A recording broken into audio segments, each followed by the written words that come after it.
Doa sebelum belajar. Rabbi zidni ilma warzuqni fahma. Ya Allah, tambahkanlah aku ilmu, dan berikanlah aku rizki akan kepahaman.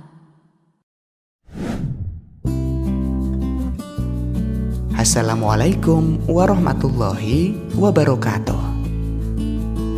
Halo sahabat Sholih, kita belajar pendidikan agama Islam kelas 4 bab 4, menyambut usia balik atau dewasa. Sekarang kita amati gambar berikut ini.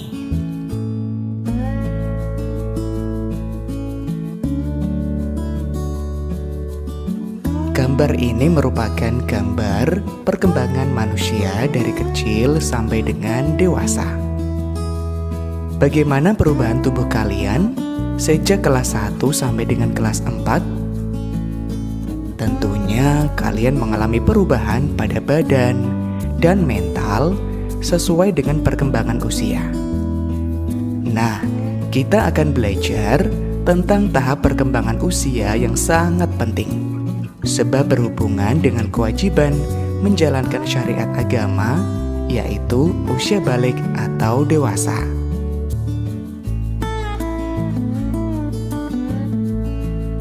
Secara bahasa, balik berarti sampai. Sedangkan menurut istilah, balik ialah kedewasaan bagi seorang muslim, baik laki-laki maupun perempuan. Pada materi ini, kita akan belajar tentang tanda-tanda balik dalam pandangan ilmu fikih dan ilmu biologi. Pandangan ilmu fikih merupakan hasil kajian para ulama fikih, sedangkan ilmu biologi adalah hasil penelitian para ilmuwan yang menekuni bidang biologi. Kedua pandangan ilmu ini saling melengkapi dan keduanya bersumber dari ilmu Allah.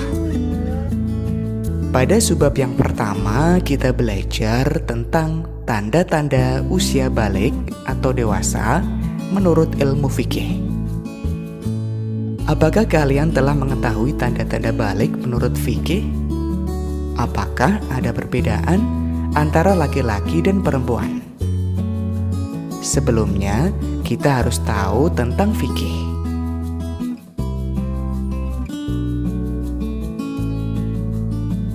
Fikih ialah ilmu tentang hukum Islam. Fikih membahas tentang tata aturan ibadah, baik yang berhubungan dengan Allah atau yang berhubungan dengan sesama manusia. Di antara bahasanya adalah tentang tanda-tanda balik atau dewasa. Sahabat Sholih, tanda-tanda balik terjadi pada anak laki-laki dan perempuan. Ada juga yang khusus terjadi pada perempuan saja. Nah, berikut tanda-tanda balik menurut ilmu fikih. Yang pertama adalah mimpi basah. Ini biasanya terjadi pada anak laki-laki. Suatu saat, kalian akan mengalami mimpi basah. Biasanya terjadi ketika usia kalian 9 tahun atau lebih. Apabila mimpi basah itu terjadi, maka kalian bukan anak-anak lagi, tapi sudah tergolong balik atau dewasa. Mimpi basah juga dapat terjadi pada anak perempuan. Tahukah kalian nama air yang keluar pada waktu mimpi basah? Namanya adalah air mani atau sperma. Nah, buat kamu yang baru pertama kali mimpi basah, jangan lupa sering konsultasi atau komunikasi dengan orang tua kamu ya. Untuk anak laki-laki, bisa konsultasi dengan ayah kamu agar bisa beradaptasi dengan cepat terhadap tanda balik ini. Tanda balik yang kedua adalah haid atau menstruasi bagi anak perempuan. Kalian tahu bahwa kodrat anak perempuan akan keluar darah haid atau menstruasi. Datangnya haid menandakan bahwa kalian telah balik atau dewasa. Datangnya awal haid sebagai tanda balik tidak bisa dipastikan di usia berapa kalian akan mengalaminya. Bisa jadi haid datang ketika kalian kelas 4, 5, atau kelas 6. Untuk itu, buat perempuan, bersiaplah menyambut dengan ilmu dan mental yang kuat. Jangan lupa, sering konsultasi atau komunikasi dengan ibu kamu, agar bisa beradaptasi dengan cepat terhadap tanda balik ini. Tanda balik berikutnya adalah berumur 15 tahun. Artinya sempurna berumur 15 tahun bagi anak laki-laki dan perempuan dengan berdasar perhitungan kalender Hijriah. Anak laki-laki dan perempuan yang sudah mencapai usia 15 tahun, ia telah masuk usia balik meskipun sebelumnya tidak mengalami tanda-tanda balik seperti mimpi basah atau haid.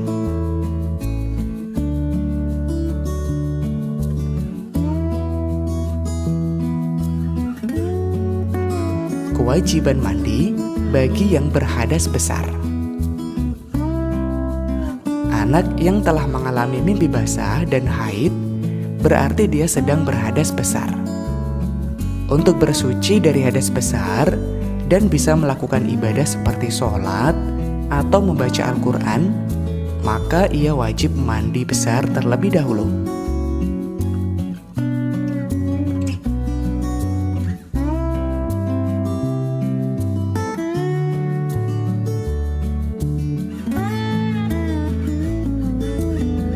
Nah, berikut tata cara mandi besar atau mandi wajib.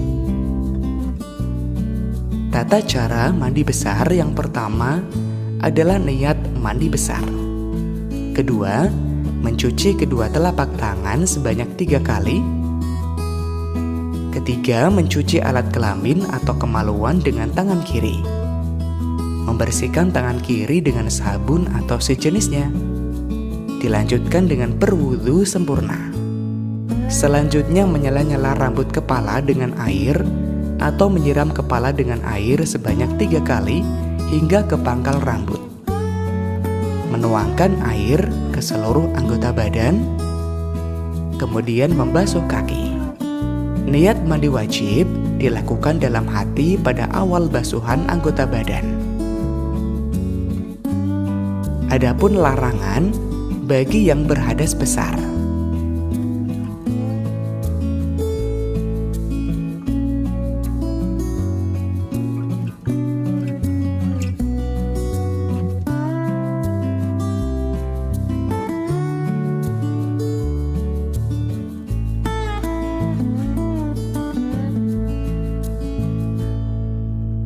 Saat berhadas besar, kamu dilarang yang pertama sholat, sujud tilawah, dan sujud syukur.